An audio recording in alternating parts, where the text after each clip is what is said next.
Today's episode takes you inside one of the biggest political stories shaking Washington in 2025. The clash between U.S. Attorney General Pam Bondi and Senator Dick Durbin. This confrontation isn't just about personalities, it's about how justice is handled at the highest levels of government, about the fate of sensitive investigations, and about whether the Department of Justice can truly remain independent. Over the next 40 minutes, we will carefully explore the background, the controversy, the explosive Senate hearings, and what this all means for America's political and legal future.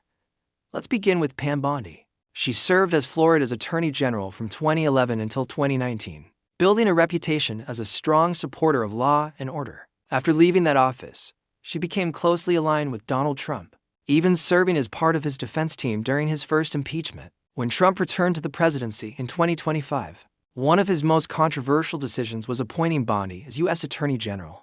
Critics warned that her loyalty to Trump would make it impossible for her to act as an independent protector of the law.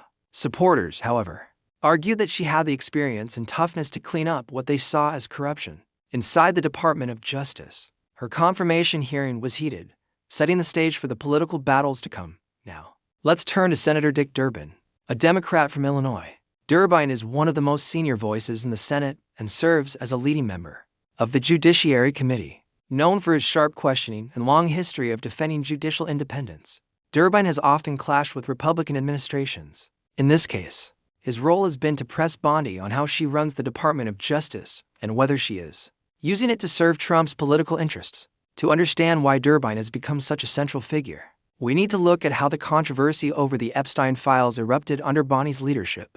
For years, the public has demanded more transparency about the Jeffrey Epstein case, especially the flight logs, the client list, and the full investigative files. Epstein's death in 2019 left many questions unanswered. When Bondi took office as Attorney General, she said she had a list of Epstein's clients on her desk, raising public expectations that long-hidden truths would finally come to light. But when documents were released by her Department of Justice, they were heavily redacted.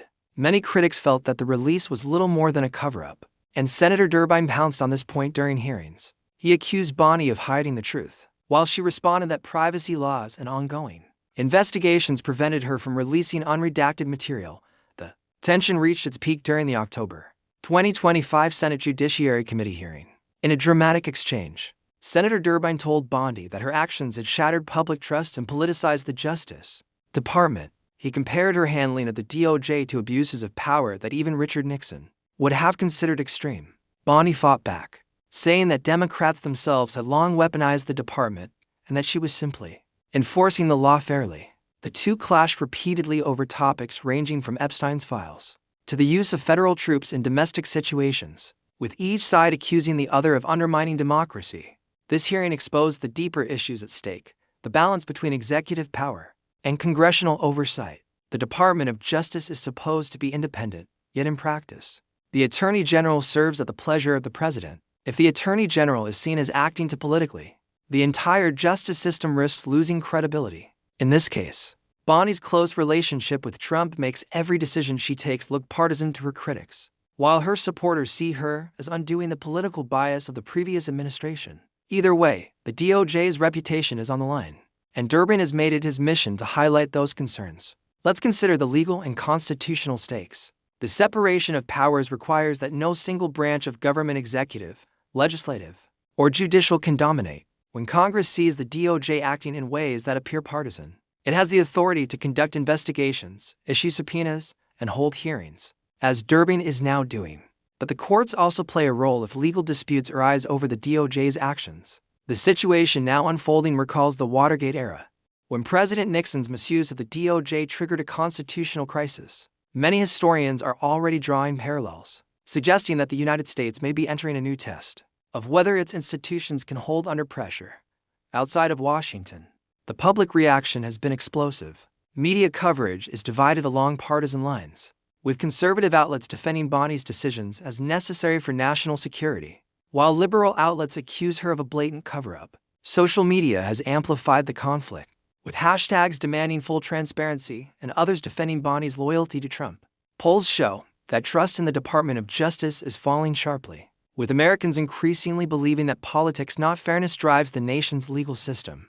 This deepening polarization makes it even harder for the DOJ to function without controversy. So, what happens next? Several paths are possible. The Senate may issue more subpoenas, demanding full disclosure of the Epstein files and other sensitive documents. Bondi may resist, citing legal restrictions, which could set up a court battle over congressional power versus executive privilege. Alternatively, Bondi could choose to release more documents in an attempt to diffuse criticism, though this risks exposing powerful figures. Another possibility is that the conflict escalates further, becoming a central issue in the next election cycle. Whatever happens, the consequences will shape the justice system for years. As we conclude, it's important to recognize that the clash between Pam Bondi and Dick Durbin represents more than just a political fight.